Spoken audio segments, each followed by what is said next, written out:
Bonjour ou bonsoir chers téléspectateurs de la Voix de la démocratie congolaise Panorama d'Afrique. Merci de vous être branchés très nombreux pour nous suivre dans notre émission. Cette émission très capitale qui vous vient depuis New York City avec votre confrère de tout le temps, Don Kayembe. Don Kayembe aujourd'hui a un programme très important pour l'avenir de nos enfants et surtout de l'Afrique en général. Aujourd'hui, nous allons recevoir un intellectuel pas comme tous les autres. Ce dernier, il est togolais, mais résident en Europe pendant plusieurs années. Celui-ci va nous parler de l'école et le développement de l'Afrique. Quelle alternative pour le système éducatif africain? C'est une question qui se pose et il va essayer un peu de nous donner plus de détails à ces sujets. Cet invité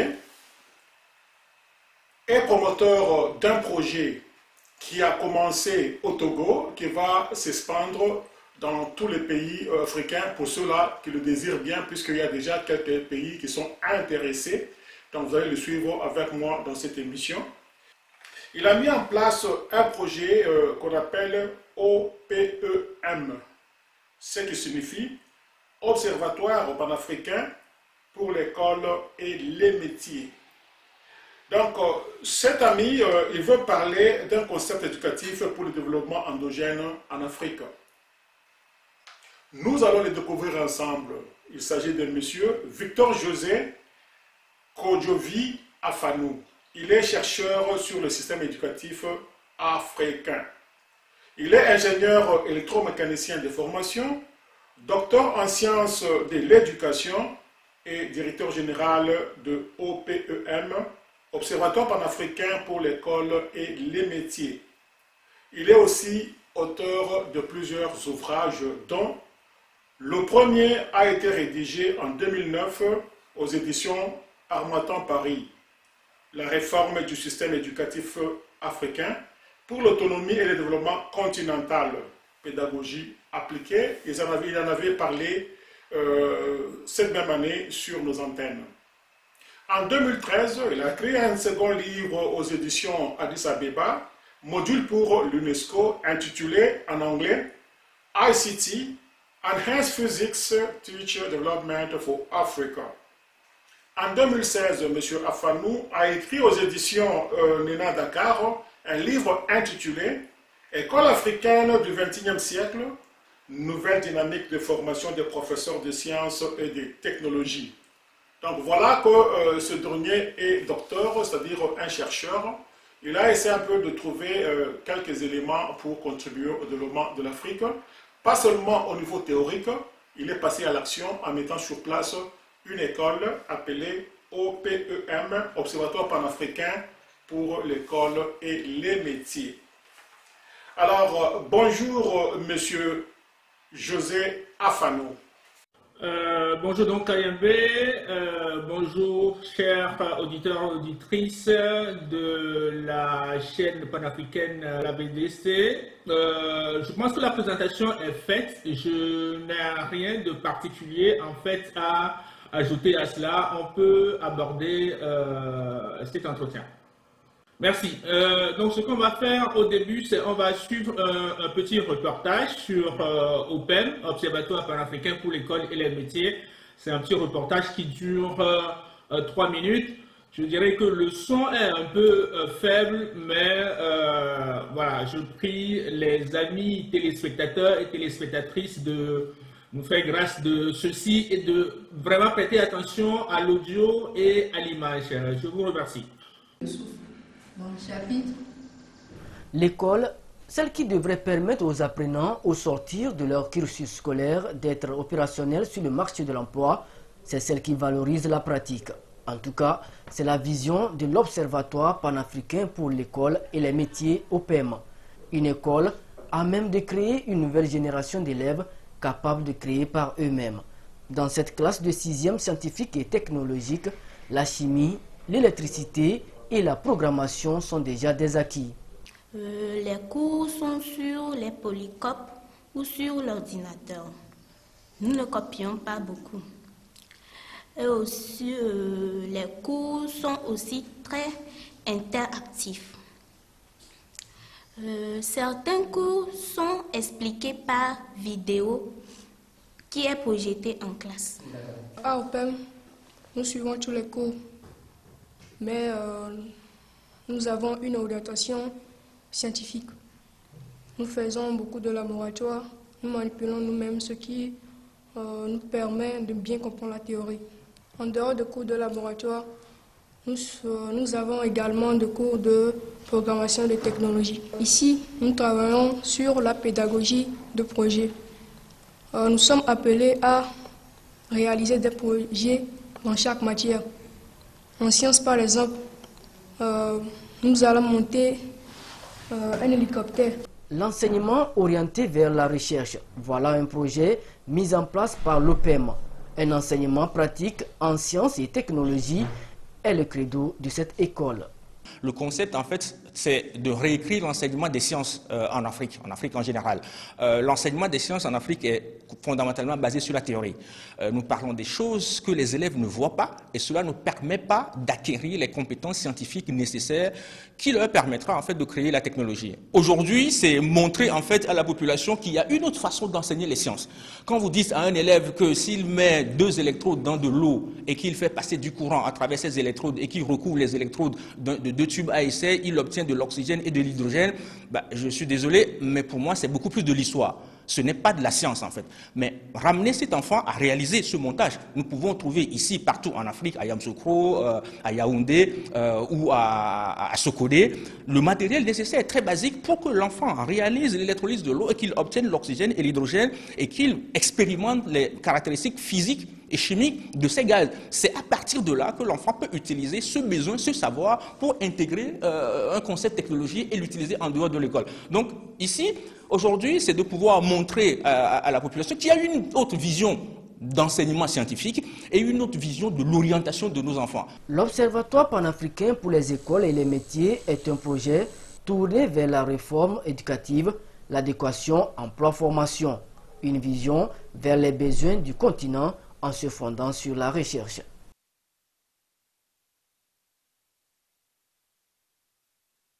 Sur OPEM, donc vous avez vu ici les élèves d'une classe de 6e sciences et technologies qui sont en classe.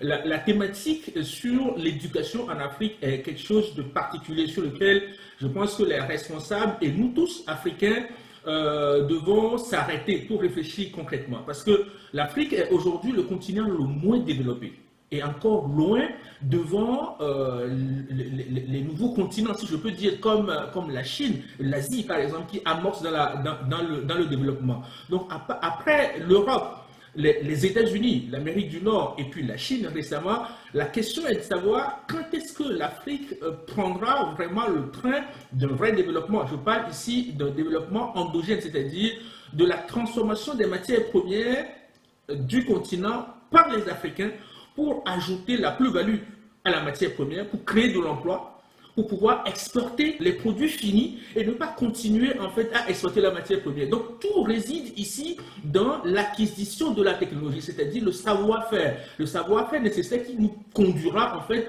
à transformer la matière première en produit fini. Donc d'où vient ce savoir-faire? La question est là.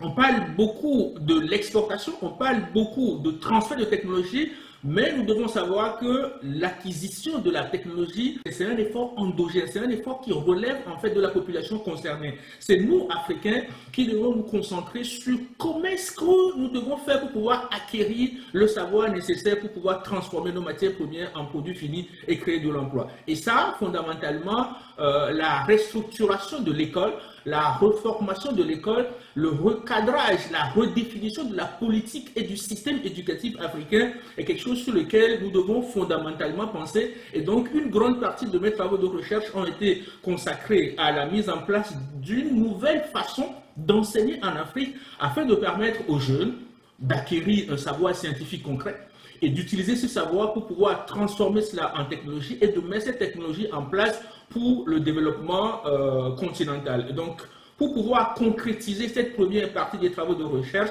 Donc, j'ai mis en place OPEM, à Lomé, Observatoire panafricain pour l'école et les métiers, et qui est donc une école dans laquelle vous avez vu ces élèves en train de réaliser ces manipulations. Monsieur José Afanou, nous sommes un peu tiqués. Comment un projet de grande envergure où vous parlez de l'Afrique, mais vous avez cherché à commencer dans votre Togo natal? Est-ce qu'il y a une explication là-dessus, monsieur? Voilà, il faut savoir une chose, c'est que moi je suis panafricain convaincu, et quel que soit l'endroit où je me trouve sur le continent africain, je me sens chez moi. Je vais souvent en Éthiopie, je vais au Cameroun, au Sénégal, je vais dans plusieurs pays et je me sens vraiment chez moi. J'ai pris pied à Lomé, au Togo, pour pouvoir initier ce projet parce que j'avais toute une référence au Togo. Je ne peux pas, je vis à Bruxelles depuis très longtemps, et je ne peux pas m'installer en fait au Togo pour pouvoir mettre en place ce projet parce que c'est un projet que j'ai financé de mes fonds propres. Donc je continue à travailler en Occident et je continue à installer ce projet. Mais j'ai des acquis, certains acquis préalables en fait au Togo qui m'ont permis en fait de mettre en place ces structures, le bâti, toute une série d'infrastructures et de pouvoir démarrer ce projet progressivement. Il faut dire qu'aujourd'hui, on est arrivé à une grande visibilité où OPEM est demandé au Bénin, OPEM est demandé au Ghana, en Côte d'Ivoire, au Cameroun et au Gabon. Donc voilà un tout petit peu la raison pour laquelle j'ai choisi le Togo pour implanter OPEM. Ok, merci bien. Alors, nous allons poursuivre notre émission d'aujourd'hui en vous posant quelques questions. Vous qui êtes spécialiste dans l'éducation, comment peut-on situer au XXIe siècle le système éducatif africain par rapport à celui d'autres continents du monde? C'est une bonne question que vous posez, donc honnêtement, sur base de mes analyses, il faut se rendre compte que l'enseignement en Afrique a pratiquement 7 siècles de retard sur l'enseignement occidental. C'est un peu alarmiste quand je parle comme ça. Mais il faut remarquer que au XIIIe siècle, l'enseignement au niveau de la Grèce actuelle, la Grèce, la Turquie, la Mésopotamie, donc l'enseignement au XIIIe et au XIVe siècle, dans cette zone, avant même d'arriver, je dirais, fondamentalement en Europe occidentale, l'enseignement était orienté vers la compréhension, donc l'observation et la compréhension. Et plus de 80% du temps consacré à l'enseignement aujourd'hui en Afrique est uniquement réservé à la compréhension. Donc, nous enseignons aux élèves d'essayer de comprendre un phénomène existant ou un système qui a été découvert et qui existe en fait. Donc, la loi de Laplace, la poussée d'Archimède. En fait, l'enseignement se structure autour de la compréhension des faits qui existent en fait. Alors qu'en Europe, la grande partie du temps consacré à l'éducation est orientée vers la recherche et le développement. Donc des nouvelles choses en fait. Voilà, donc l'Afrique est très décalée, l'Afrique est très en retard par rapport au système éducatif en général. Ça, ce n'est qu'une partie de la chose. L'autre chose également, il faut remarquer que depuis pratiquement 15 ou 20 ans, plusieurs pays en Afrique font des efforts en matière de l'éducation. Mais il faut encore noter que plus de 20% de la population éducative, c'est-à-dire des enfants qui ont entre 6 et 11 ans, sur toute l'étendue du continent africain, plus de 20% de ces élèves ne vont pas à l'école. Donc il y a plus de 20% d'élèves entre 6 et 11 ans qui ne vont pas à l'école. Et il y a plus de 25% d'élèves entre 12 et 14 ans qui ne vont pas à l'école. Voilà, c'est alarmiste, c'est seulement en Afrique en fait qu'on peut trouver ces chiffres en fait aussi alarmistes. Il n'y a aucun continent sur lequel vous avez un taux de non-scolarisation aussi élevé que ça. Voilà, donc moi je dirais même que c'est un drame parce que l'Afrique regroupe aujourd'hui 1,3 milliard comme population. Et à l'horizon 2050, cette population va doubler, c'est-à-dire on sera autour de 2,6 milliards. Bon, la question est là. Mais qu'est-ce qu'on va donner en fait à ces jeunes, à cette population galopante? Il faut savoir que plus de 70% de la population africaine a moins de 30 ans. Et les défis qui nous attendent, c'est l'éducation, c'est la santé, c'est le travail, l'emploi, l'habitation en fait. Donc l'école est l'outil fondamental qui permet de solutionner ces problèmes. Mais L'école africaine, en fait, est délétère. Vous avez plusieurs établissements dans lesquels on a parfois 100 élèves dans une salle de classe, on a 150 élèves dans une salle de classe, et dans un système comme ça, on ne peut pas prévoir un développement à court terme. Ce que la Chine a fait à 60 ans, le défi en fait dans le travail que moi je fais, c'est que l'Afrique arrive à le faire en ayant 40 ans, 50 ans. Mais les bases ne sont pas posées. Le problème d'éducation en Afrique est un problème sérieux sur lequel les responsables doivent vraiment s'appesantir. Je vais vous faire une toute petite présentation sur l'état de l'éducation en fait en Afrique. Quand on parle de l'éducation en Afrique, regardez les images qu'on a. Ça, ce sont des salles de classe actuelles en fait en Afrique. Ça, c'est une salle de classe. On est à l'école primaire qu'on a en Afrique. Regardez, ça, ce sont des salles de classe en fait qu'on retrouve en Afrique. Regardez ceci. Ce sont des salles de classe qu'on retrouve en Afrique. Je viens encore ici. Voilà les salles de classe qu'on retrouve en Afrique. Certes, ici, nous sommes dans les écoles primaires, mais quand vous allez au collège, au lycée et à l'université, il n'y a pas grand changement. Il n'y a pas grand changement. Donc, comment voulez-vous que des enfants qui sont dans ces conditions, aussi inconfortables qu'on peut l'imaginer, et quand il pleut, il n'y a pas cours, puissent avoir une vision sur leur vie de demain sur le continent. Voilà un peu les réalités du continent africain. Voilà, bon, donc ceci vient de quoi? Quelle est l'origine en fait de ceci? Il faut situer l'école africaine, pour savoir d'où est-ce qu'on vient et d'où est-ce qu'on va. Voilà, il est important de connaître l'origine et la philosophie de l'école africaine. L'école moderne africaine, en fait, ce n'est qu'un legs colonial. L'école moderne que nous avons aujourd'hui en Afrique, c'est un fruit de la colonisation. Donc c'est le colon. Moi, je ne suis pas de la politique, mais je prends juste les éléments tels qu'ils sont pour pouvoir faire mes travaux de recherche. Donc le colon, en venant en Afrique, qu'est-ce qu'il a fait? Il a mis en place un certain nombre d'infrastructures. Il a mis en place un certain nombre d'infrastructures comme le pont. Donc le colon a mis en place le pont.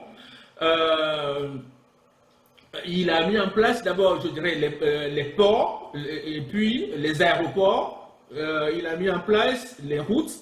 Il a mis en place les chemins de fer.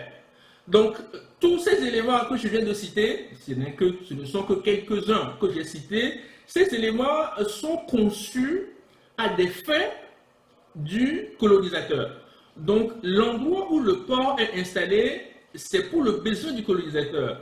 L'endroit où l'aéroport est construit, c'est pour le besoin du colonisateur. Les routes qui sont dessinées en Afrique ne sont pas des routes qui sont dessinées pour développer le continent, mais ce sont des routes qui sont dessinées pour pouvoir transporter de la matière première agricole ou minière d'un point A à un point B pour pouvoir les envoyer après vers l'extérieur. Donc tous les chemins de fer, c'est la même chose. Donc ces infrastructures qui sont construites, c'est dans le même sens que le colon a mis en place l'école moderne que nous avons aujourd'hui. Donc l'école moderne que nous avons aujourd'hui en Afrique, la philosophie de cette école n'est pas de développer le continent africain. Donc la structure de l'école, les programmes éducatifs et la politique éducative que nous avons en Afrique, ce n'est pas pour développer le continent africain. Donc ce sont des outils qui ont permis de servir l'occupant, le colon en fait. Donc ce sont des écoles qui nous ont permis en fait à fabriquer de la main-d'œuvre administrative des gens de la fonction publique en fait. Et donc aujourd'hui il y a lieu à ce que l'Afrique redécouvre ou recrée son propre système éducatif. Donc voilà un tout petit peu à travers mes recherches ce que je peux apporter dans ce domaine. Vous êtes très préoccupé par l'enseignement de qualité et le développement industriel de l'Afrique. Après plusieurs publications, M. Afanou, vous avez créé une école scientifique et de technologie panafricaine au Togo. En 2009, vous vous rappelez, nous vous avions reçu sur notre antenne après votre premier livre.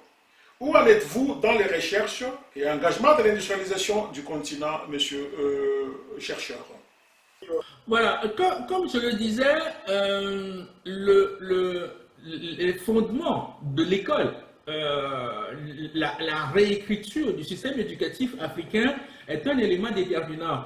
Si nous voulons acquérir la technologie pour pouvoir construire des choses nous-mêmes, il faut mettre les jeunes, il faut mettre les enfants dans un autre environnement éducatif. Voilà, donc la façon dont on enseigne à Washington, à New York DC, à Bruxelles, à Paris, nous pouvons transposer les mêmes façons d'enseignement à Kinshasa, à Libreville, à Lomé, à Yaoundé et à Abidjan, à Dakar. Et donc, vous serez étonné de la capacité dont disposent nos enfants si nous les mettons dans un système éducatif adéquat. Donc, ce que nous avons mis en place en fait à Baguida, c'est une école pilote que je veux vraiment africaine et d'ailleurs qui est en train de se mettre en place dans différents pays. En fait, la demande est faite et la tendance est de mettre en fait ces différentes écoles ailleurs. Donc à Baguida, par exemple, nous allons voir une fille qui est en 6e secondaire dans le système français, en première année secondaire dans le système plutôt belge, et qui réalise ici un laboratoire. Et donc, je vous laisse découvrir d'abord, c'est une petite vidéo de 4 minutes, et puis on reviendra dessus.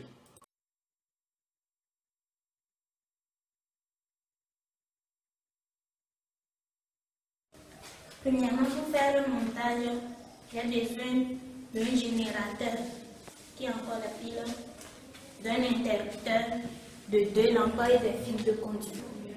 Ça, c'est le générateur. Ça, ce sont les fils conducteurs. Ça, ce sont les lampes. Ça, c'est l'interrupteur. Donc, je vais faire le schéma d'un circuit serré. D'abord, je vais utiliser le générateur.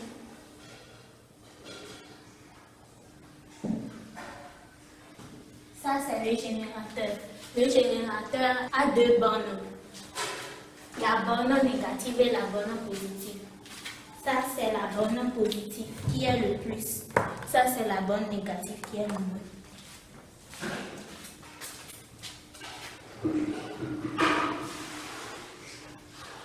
Je dessine l'interrupteur.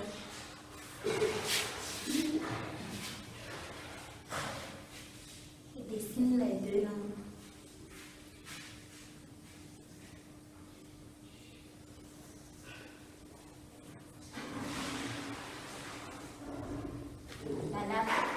Ça, c'est la lampe 1, la lampe 2.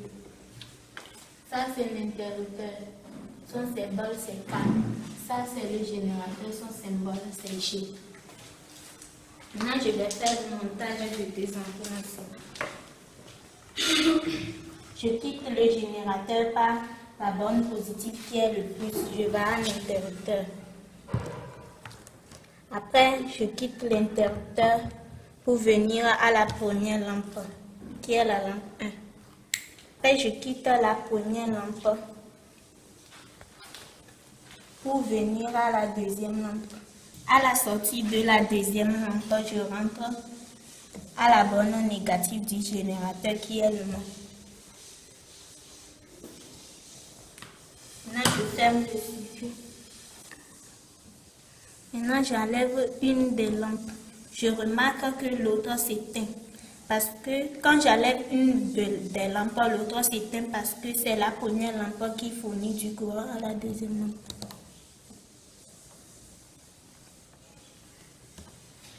Maintenant, je vais mesurer la tension aux bornes du générateur. Ça, c'est le multimètre. Ça, c'est le plus, ça, c'est le moins. Je place le plus sur volt, qui est ici. Et le moins sur com.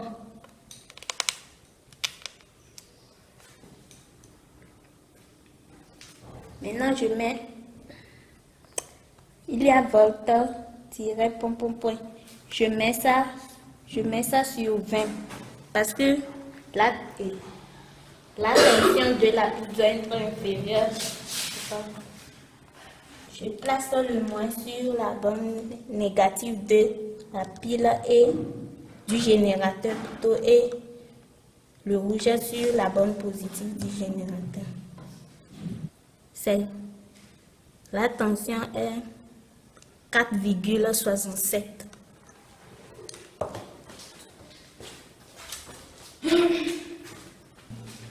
Maintenant, je mesure la tension de la lampe.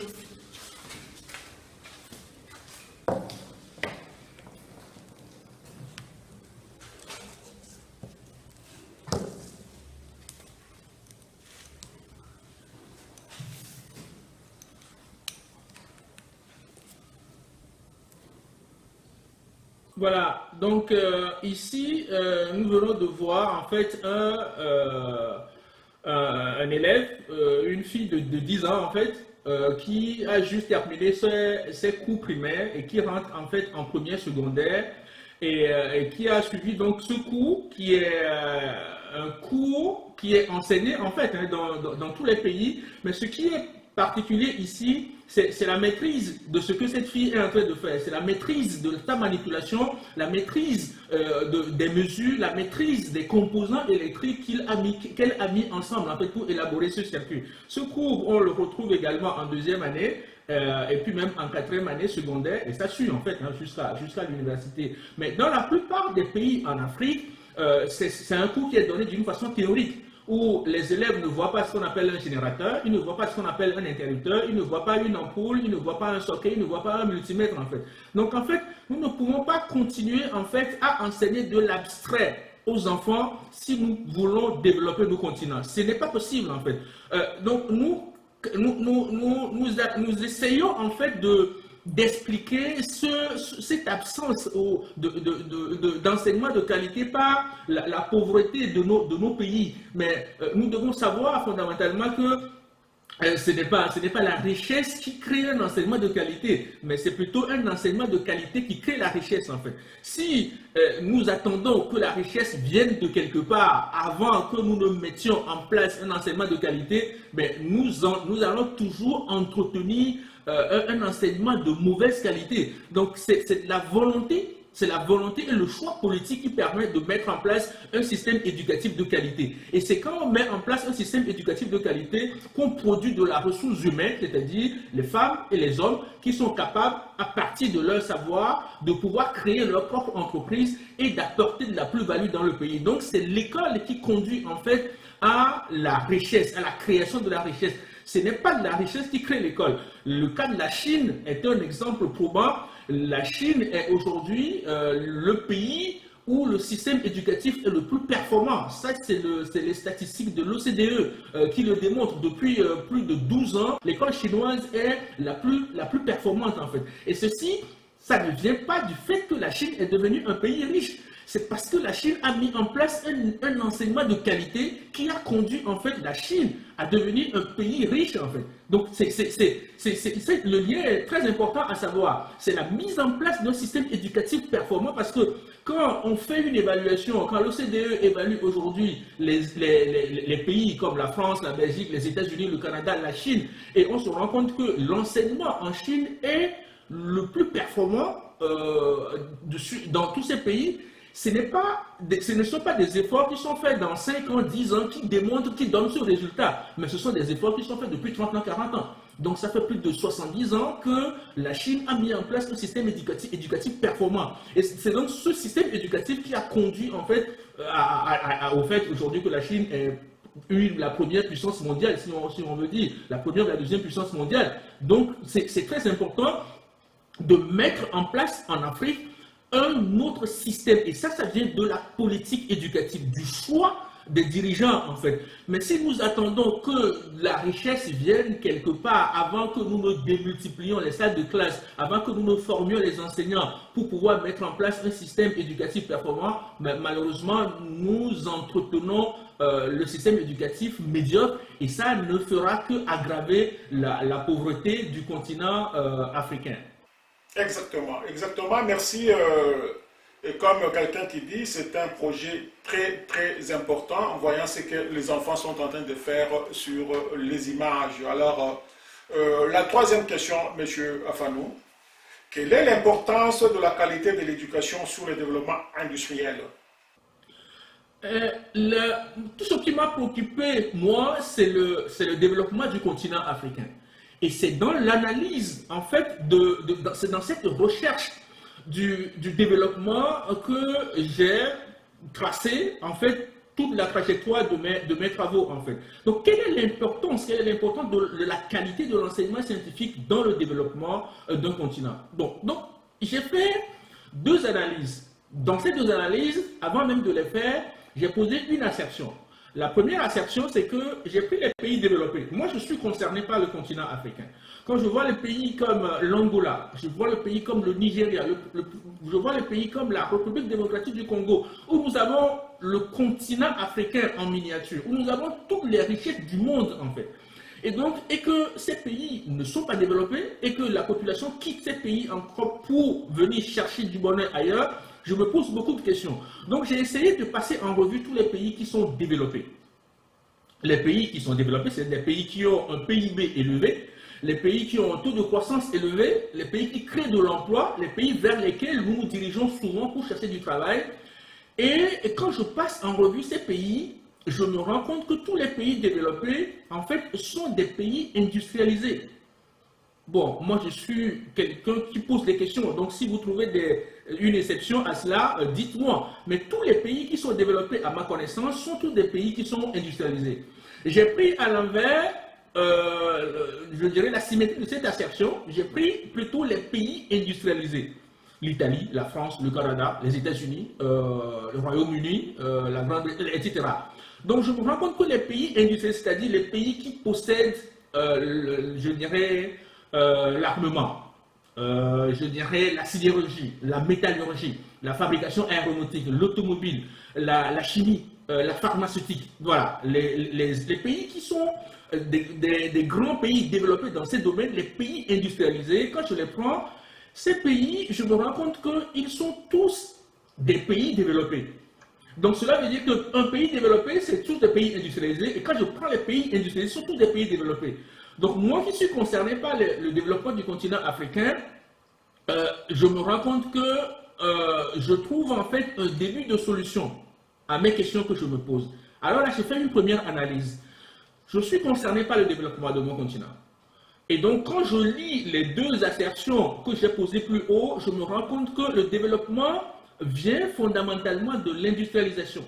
Donc si je veux que l'Afrique se développe, il faut que je pense plutôt vers comment industrialiser le continent africain. Et donc là, je me rends compte également que l'industrialisation vient de quoi? L'industrialisation vient de la technologie. Parce que, vous pouvez le constater, l'Afrique regorge plus de 60% des matières premières agricoles et minières du monde entier, mais l'Afrique est le continent le moins développé.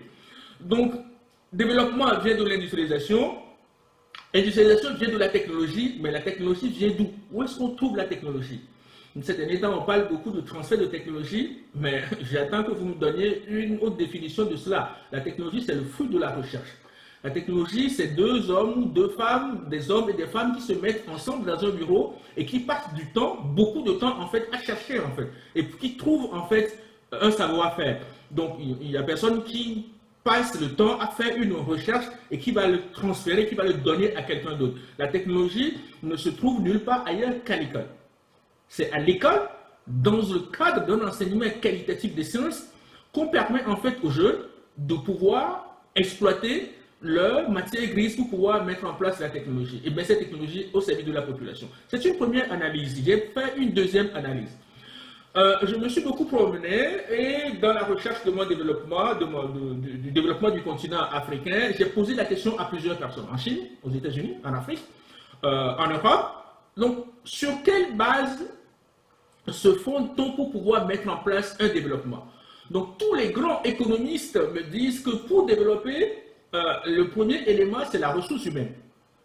Donc, pour développer un pays ou un continent, l'élément fondamental sur lequel on doit se développer, c'est la ressource humaine. Et là, j'ai commencé à comprendre que les pays comme la Belgique, par exemple, ne disposent d'aucune matière première ni le cobalt, ni l'uranium, ni le zinc, ni le fer, mais ce sont des pays qui sont hautement industrialisés. Donc c'est la ressource humaine. Mais la ressource humaine, c'est quoi en fait? La ressource humaine, il faut le savoir, ce ne sont pas des hommes et des femmes qui peuplent un continent ou un pays en fait. Ce ne sont pas les hommes et les femmes. La ressource humaine, c'est ce que ces hommes et ces femmes ont dans la tête, c'est la matière grise.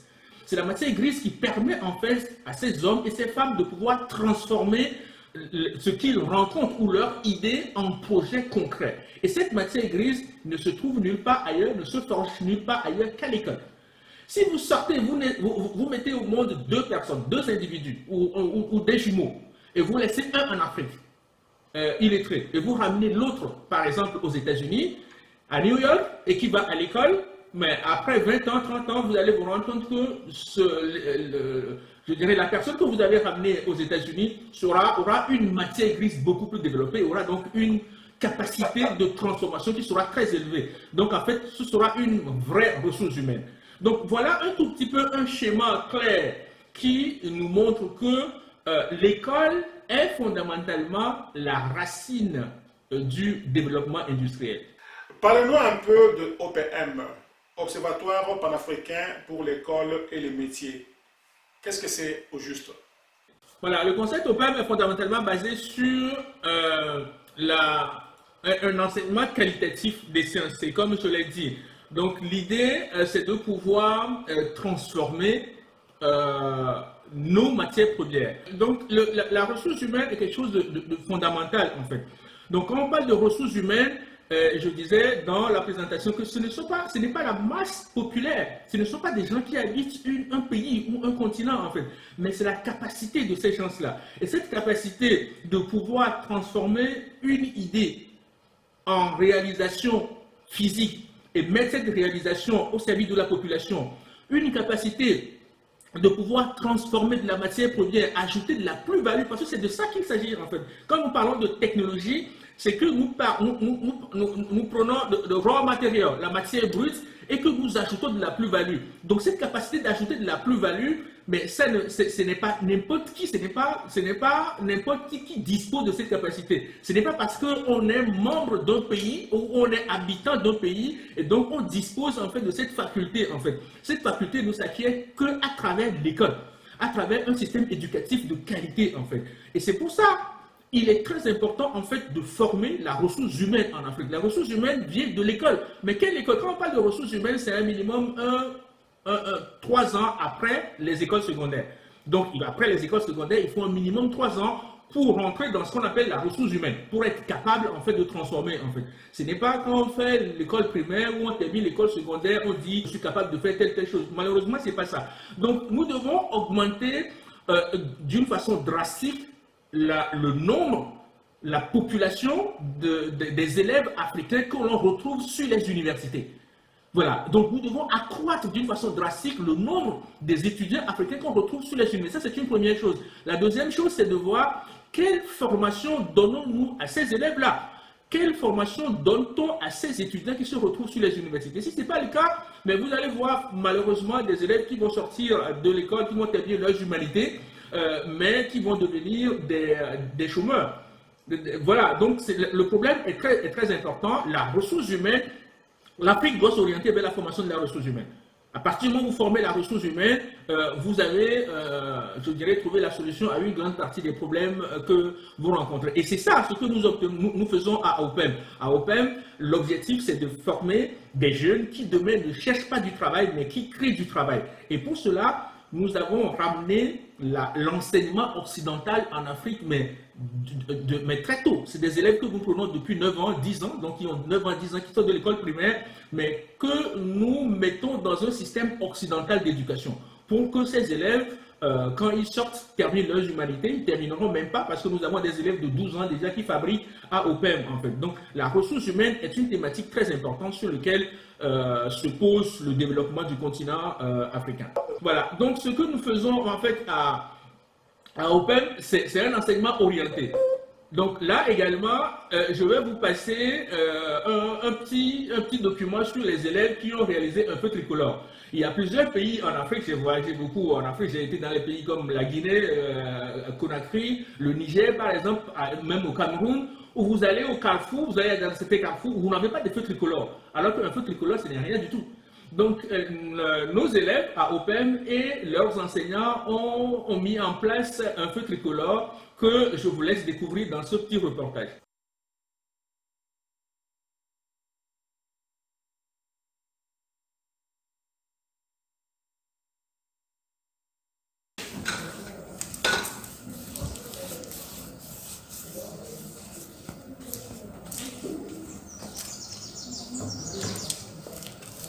Donc voilà, les élèves, ce sont des élèves qui sont en 4e, donc 3 ans en secondaire, et qui, avec leur coordinateur, sont en train de préparer en fait un feu tricolore professionnel qu'on doit. Ici, on est dans le câblage, on fait le câblage et les montages. Les montages ici, la fixation, le matériel électrique, et voilà, on est en train de faire donc un montage de feu tricolore. Un feu tricolore qui est opérationnel, qui peut être installé dans n'importe quel carrefour et qui doit pouvoir sécuriser voilà, le trafic et qui est en fait porteur d'emploi. Voilà, on a un feu tricolore complet qui est installé par des élèves du collège hein, et leurs enseignants. Voilà.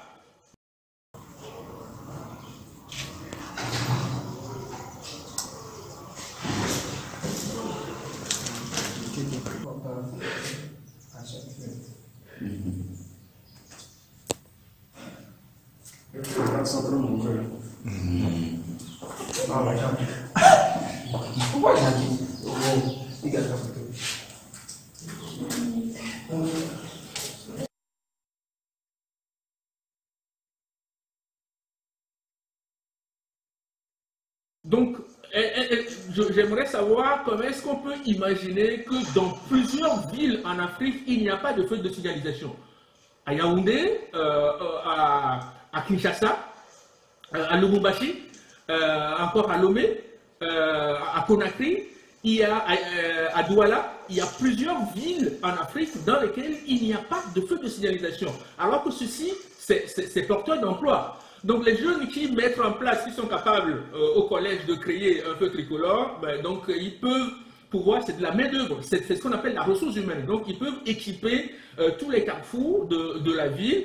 Et l'autre chose qu'il faut savoir, c'est que j'ai voyagé aussi un peu en Afrique, quand vous passez au carrefour, quand le feu passe au rouge, les conducteurs traversent en fait.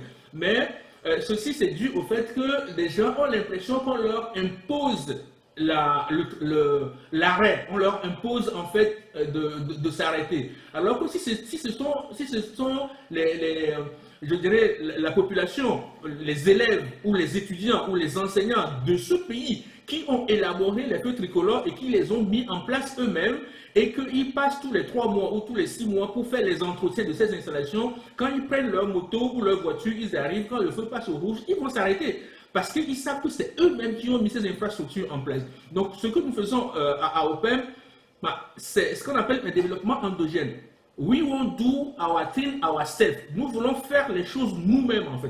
Donc, nous n'avons plus besoin de la Chine, de l'Allemagne, de la France pour pouvoir venir nous installer des feux tricolores. Et voilà, donc voilà un tout petit peu ce que nous faisons à OPEM, donc des installations comme des feux tricolores. Donc ce ne sont plus des choses que des gens doivent venir de l'extérieur pour nous faire. Si nous voulons construire par exemple un barrage, je prends le barrage Inga 3 en RDC par exemple, nous sommes obligés d'aller chercher des Chinois ou des Espagnols en fait. Ce n'est pas normal. Parce qu'à partir du moment où nous faisons construire nos infrastructures par des étrangers, quand ces infrastructures tombent en panne, on est obligé d'aller les chercher en fait.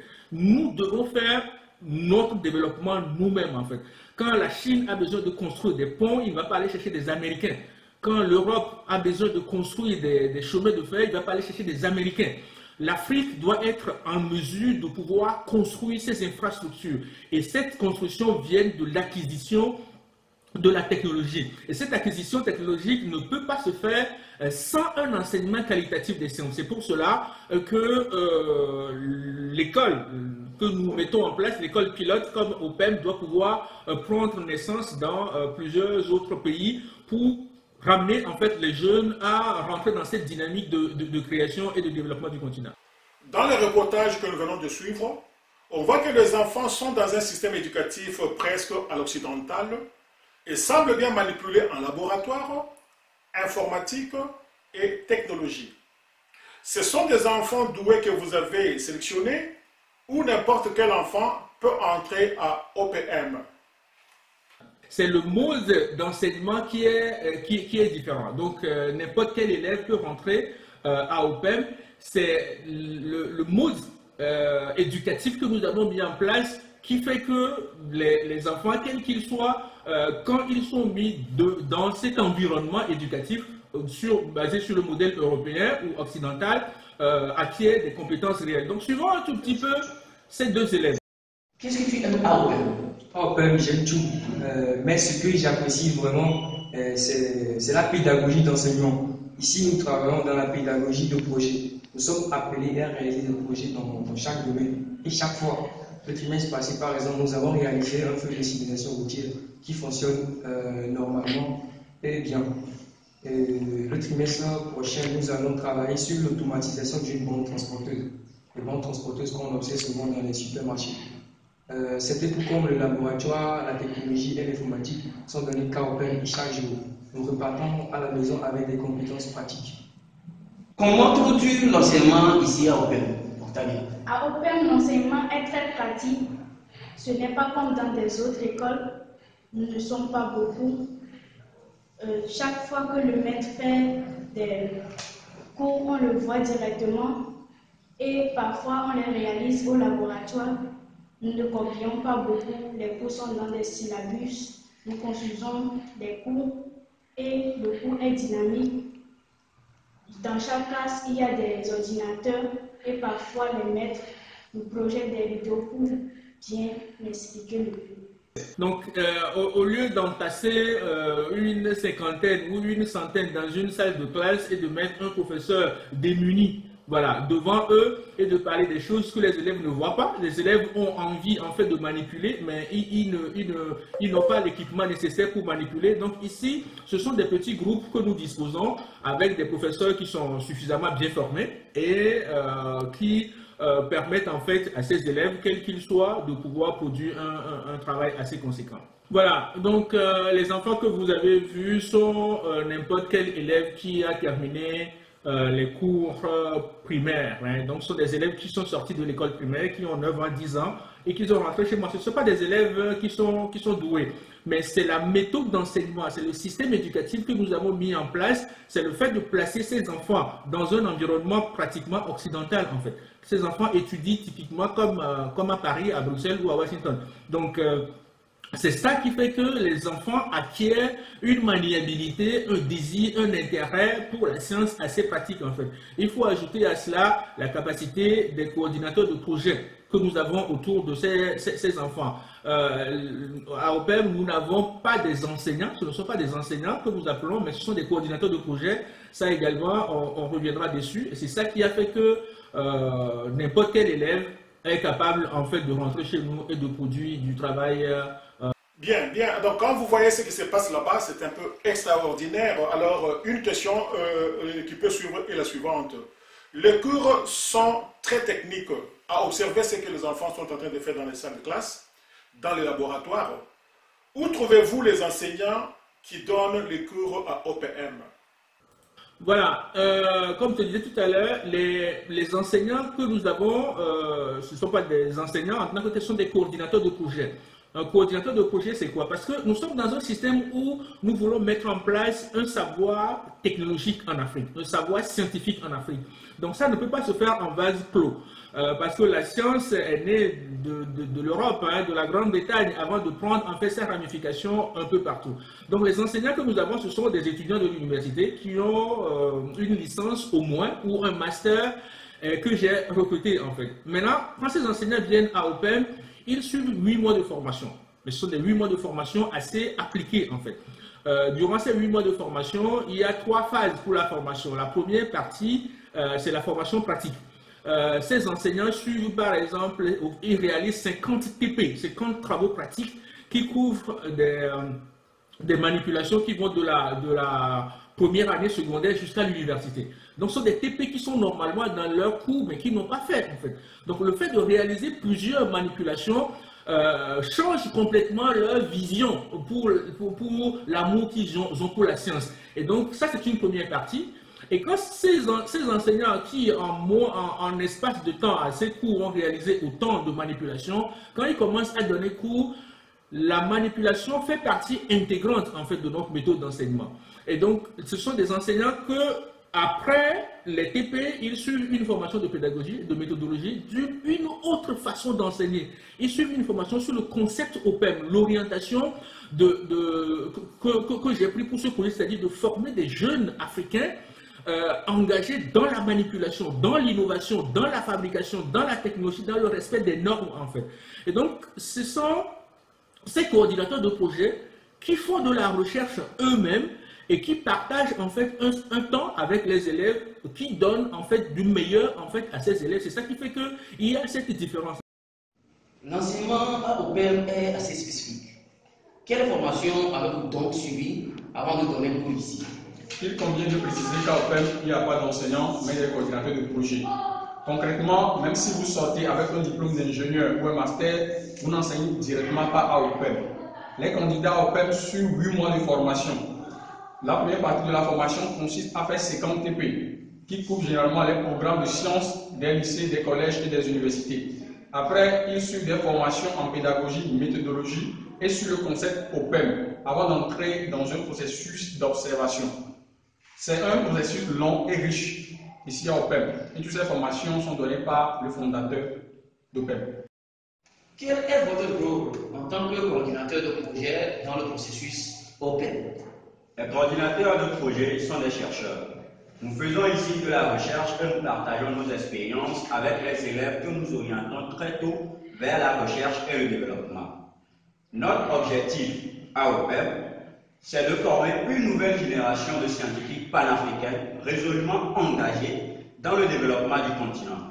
Ce que nous faisons ici, c'est lier la théorie à la pratique et conduire à la mise en place des technologies propres pour les besoins de la population. Nous sommes tous les apprenants dans ce concept OPEM. Nous apprenons parfois des élèves et nous les associons afin qu'ils apprennent entre eux. L'objectif OPEM, c'est de former des créateurs d'emplois et non des chercheurs d'emploi. À OPM, est-ce que vous allez les déverser sous la rue, comme tout le monde, ils commencent à chercher de l'emploi? Ou bien vous avez un projet particulier pour les encadrer après leur formation à OPEM? Voilà, c'est une bonne question parce que notre objectif, ce n'est pas de former des jeunes qui, après, vont aller chercher du travail. C'est pas du tout notre objectif, c'est pas de former des jeunes qui, après, partiront aller chercher du travail. C'est plutôt former des jeunes créateurs du travail, en fait, créateurs d'emploi. Et si nous voulons former ces jeunes créateurs de l'emploi, ce n'est pas à la fin de leurs études qu'ils vont pouvoir commencer à créer de l'emploi. Mais déjà, en 4e, en 5e, nos élèves créent de l'emploi. L'année passée, par exemple, nous avons des élèves de 12 ans, en 2e année secondaire, qui ont créé une application pour permettre en fait aux élèves de l'école primaire d'étudier les capitales des pays de la CEDEAO. Donc c'est un programme informatique qui est opérationnel. Le programme vous pose des questions. Quelle est la capitale du Bénin? Quelle est la capitale du Togo? Quelle est la capitale de la Côte d'Ivoire? Quelle est la capitale du Sénégal? Et vous rentrez la réponse en fait. Quand vous donnez la bonne réponse, le programme vous dit bravo. Si vous donnez la mauvaise réponse, le programme vous demande de réessayer une seconde fois. Et quand vous faussez 2 fois, le programme vous donne la bonne réponse. Il vous dit désolé, la bonne réponse est... Et ça, ce sont des produits qui sont élaborés par des élèves de 12 ans, en fait. Et c'est des produits commercialisables. Donc, les élèves qui viennent à OPEM, ce sont des créateurs. Nous voulons former les élites de demain pour le continent africain. Mais ce n'est pas à la sortie Ce n'est pas quand ils seront à l'université qu'ils vont devoir fabriquer. Mais à chaque étape, ils fabriquent en fait. Ils fabriquent à chaque étape. Donc ce sont des vrais entrepreneurs, des vrais industriels que nous voulons mettre en place comme on le connaît en fait dans le monde industriel. Marie Curie, James Watt, Berthaud, Avogadro, Ampère. Donc tous ces grands scientifiques que nous connaissons et qui ont révolutionné l'industrie au XVIIIe siècle, l'Afrique doit mettre en place un système qui permet en fait aux jeunes de pouvoir également créer et développer le continent. Le développement du continent africain ne doit pas venir de l'extérieur, mais doit venir du continent africain en fait. Donc voilà un tout petit peu ce que nous préparons pour ces jeunes qui sont des créateurs. Cela a un sens très très profond. C'est ce qui s'est fait pratiquement aux États-Unis et en Europe. Vous trouvez les gens après la formation, ils n'ont pas besoin de chercher seulement l'emploi, mais ils créent l'emploi. Ça, c'est ça l'enseignement de qualité et la technologie comme en Asie, c'est-à-dire au Japon et en Chine, c'est exactement ce qui s'est fait. Donc l'économie d'en bas. Alors nous poursuivons avec nos questions. Êtes-vous disposé à reproduire le concept OPEM dans un autre pays africain? Oui, bien évidemment, bien évidemment. La demande existe déjà en Côte d'Ivoire, au Cameroun et au Bénin. Donc, nous sommes en train de négocier avec des gens qui sont intéressés. Il y a même en Tanzanie et au Kenya des gens qui sont intéressés par le projet OPEM. Et donc, nous sommes disposés en fait je dirais, à une ramification de OPEM dans tout le continent africain pour permettre en fait aux jeunes de pouvoir bénéficier d'un enseignement de qualité. Voilà, en Afrique, on peut enseigner comme on enseigne en Occident. Voilà, c'est pas parce que nous sommes des pays pauvres que nous devons continuer à entretenir un enseignement délétère. Mais l'enseignement que nous faisons au Togo, à Lomé, par exemple, nous pouvons le ramener à Kinshasa, à Libreville, un peu partout. Et nous sommes disposés en fait pour cela. Et ceux qui sont intéressés à collaborer avec nous pour pouvoir installer OPEM à Kisangani, à Libreville, à Yaoundé, à Abidjan ou à Dakar, ils peuvent nous contacter et nous sommes disposés pour pouvoir... C'est un projet panafricain. Moi, je suis un Africain, je suis né au Togo, certes, je le sais, mais moi, je suis un Africain convaincu et partout où je me trouve sur le continent, je me sens bien. Et la cause du continent doit être une préoccupation pour tous les Africains. Oui, en voyant ce que les enfants sont en train de faire dans le laboratoire, la créativité, l'ingéniosité, certains parents responsables peuvent être frappés et chercher à savoir s'ils sont d'autres pays comme le Congo, comme l'Angola et je ne sais pas quel autre pays, le Cameroun, ils cherchent à venir au PM Togo. Est-ce qu'ils sont la bienvenue? Et si oui, quelles sont les dispositions que vous avez mises en place?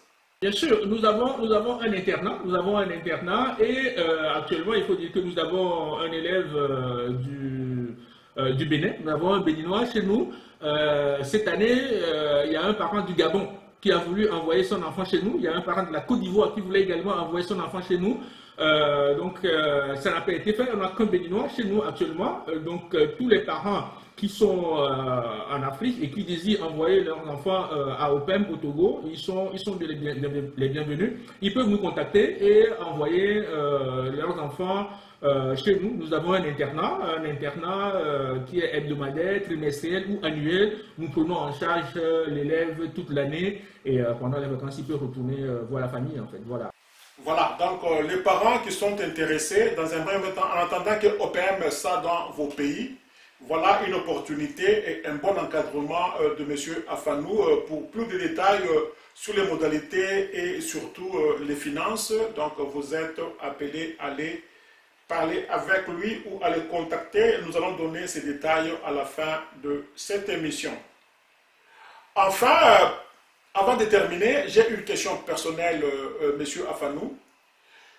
Vous avez vécu pendant plus de 25 ans en Belgique. Quel est le rôle de la diaspora dans le développement du continent et particulièrement dans la mise en place d'un système éducatif comme OPEM, Observatoire panafricain d'éducation et de métiers? Je pense que le rôle de la diaspora dans le développement du continent africain en général est un rôle majeur qui malheureusement n'est pas prise en compte. Je veux seulement citer deux exemples. Le premier exemple, c'est que je suis concerné par le développement. Et quand on parle de développement industriel, le développement est né en Occident. Le développement est né en Occident. Donc, les ressortissants africains qui vivent en Occident depuis plusieurs années et qui sont confrontés, qui sont habitués et qui sont dans le système de développement industriel. Certains sont des architectes, d'autres sont des médecins, d'autres sont des ingénieurs, d'autres sont des avocats ou des comptables, en fait, qui travaillent dans le système industriel occidental. Ceux-là doivent beaucoup à apporter en fait au continent africain. Donc ils ont beaucoup d'expertise, ils ont beaucoup de compétences et ce serait dommage que l'Afrique ne profite pas du savoir de la diaspora. Ça c'est une première chose. La deuxième chose, vous devez savoir que le développement des pays comme le Japon, l'Israël et la Chine, je veux ajouter l'Inde également, sont en grande partie basés sur la diaspora en fait. Je prendrai le cas d'Israël, je prendrai le cas de la Chine, par exemple, qui a fait ramener une grande partie de sa diaspora des États-Unis, le Japon également, et qui a mis en place des infrastructures pour pouvoir accueillir cette diaspora et les installer, en fait. Donc, l'apport de cette diaspora dans le développement, dans le processus de développement de ces pays est élevé. Donc, la diaspora africaine qui se retrouve, par exemple, aux États-Unis, au Canada, en Europe, doit pouvoir apporter énormément, en fait. Ce sont ceux-là qui ont en fait ce que nous voulons que l'Afrique devienne en fait. Ces Africains qui vivent en Occident et dans son système industrialisé, qui connaissent les normes, les procédures, les méthodes, doivent être en mesure de pouvoir implémenter ces savoirs-faire, ces expertises sur le continent. Et c'est ce que nous voulons en fait. Donc on ne peut pas développer le continent je dirais en écartant la diaspora. Donc la diaspora a un rôle très important à jouer. Et je lance ici un appel d'ailleurs à la diaspora et effectivement aux décideurs politiques de faire en sorte que la diaspora africaine puisse contribuer non seulement à la mise en place d'un système éducatif de qualité comme nous le faisons à OPEM, mais au développement industriel du continent. Voilà un appel pathétique, voilà un bon raisonnement, voilà comment nous pouvons développer l'Afrique sans qu'on puisse se référer à l'Occident. Donc nous avons pris la connaissance en Occident, on peut maintenant aller utiliser ça chez nous. Ça, c'est une bonne idée que nous demandons au gouvernement de pays africains qui nous suivent et des individus, des promoteurs, d'entrer en contact avec vous, puisque vous avez déjà commencé, donc vous avez créé la roue. Donc, inutile de recréer la roue. Il ne faut pas inventer la roue, puisqu'elle est déjà créée. Donc, on va sur le modèle que vous avez et vous pouvez être une source d'information et de collaboration. Enfin, pour terminer, Monsieur Afanou, un mot de la fin. Voilà, donc AEB, chers auditeurs et auditrices de l'AVDC, voilà, nous sommes à la fin de cette émission. Donc, le mot de la fin, c'est que nous, Africains, nous devons être conscients que notre continent est le moins développé. Ça, c'est une première chose. La deuxième chose, nous devons savoir également qu'il n'y a pas personne ailleurs qui va acquérir une technologie, c'est-à-dire un savoir-faire, et qui va nous le léguer, en fait. Nous devons, nous-mêmes en Afrique, développer notre propre technologie. C'est ce que j'appelle un développement endogène. Et ce développement endogène ne peut venir que d'un enseignement qualitatif des sciences. Donc, j'appelle ici tout le continent à recentrer sur le modèle d'enseignement que nous développons dans nos pays. J'appelle donc les décideurs politiques à se rapprocher, s'ils sont intéressés par le projet OPEM, pour que nous puissions implémenter OPEM dans différents pays en Afrique. Et le défi, c'est qu'en 40 ans, l'Afrique puisse faire ce que la Chine a fait en 60-70 ans. Parce que le développement chinois nous laisse encore beaucoup plus de facilité. Développer aujourd'hui est beaucoup plus facile que développer il y a 50 ans par ce que la Chine a fait. Donc nous sommes disposés à OPEM pour pouvoir implémenter je dirais, ce modèle éducatif panafricain que nous avons mis en place au Togo. Nous sommes disposés en fait à le partager pour que tout le continent puisse bénéficier de ce système et pour que la jeunesse se relève pour le bonheur et pour le développement du continent africain. Je vous remercie. Ok, alors il ne reste plus qu'à vous remercier. Merci pour tout ce que vous avez fait. Merci pour avoir partagé cette idée vraiment magnifique. Nous espérons que nous allons vous retrouver très prochainement. Alors, nous souhaitons à OPM toutes les bonnes choses et surtout donner les détails pour ceux-là qui peuvent bien entrer en contact avec vous d'un moment à l'autre. Et ça sera une bonne chose. Pour nous atteindre, nous avons plusieurs créneaux. Nous avons un site internet www.africadevelopment.org. Africa c'est CA, mais développement c'est 2P, comme en français. Donc www.africadevelopment.org. Nous avons une adresse email contact@africadevelopment.org. Nous avons également un numéro de téléphone sur lequel on peut nous joindre, qui est également un WhatsApp. C'est le 0032 de la Belgique et 488. Donc 0032 488 34 0801. Donc je reprends 0032 488 34 0801. Nous avons un numéro également à Lomé qui est le 00228 93 49 31 49. Donc 00228 93 ou 93 93 49 31 49.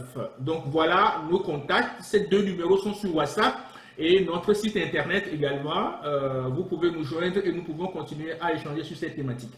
Et vous qui nous suivez, merci. Donc, nous sommes un peu déçus que vous allez constater que tous les crèmes intellectuelles de la diaspora cherchent à rentrer dans leurs pays respectifs pour être des ministres, pour être des mandataires des institutions qui existent déjà. Et pourtant, ils peuvent bien utiliser leurs connaissances, leur savoir-faire pour développer le pays d'une manière ou d'une autre.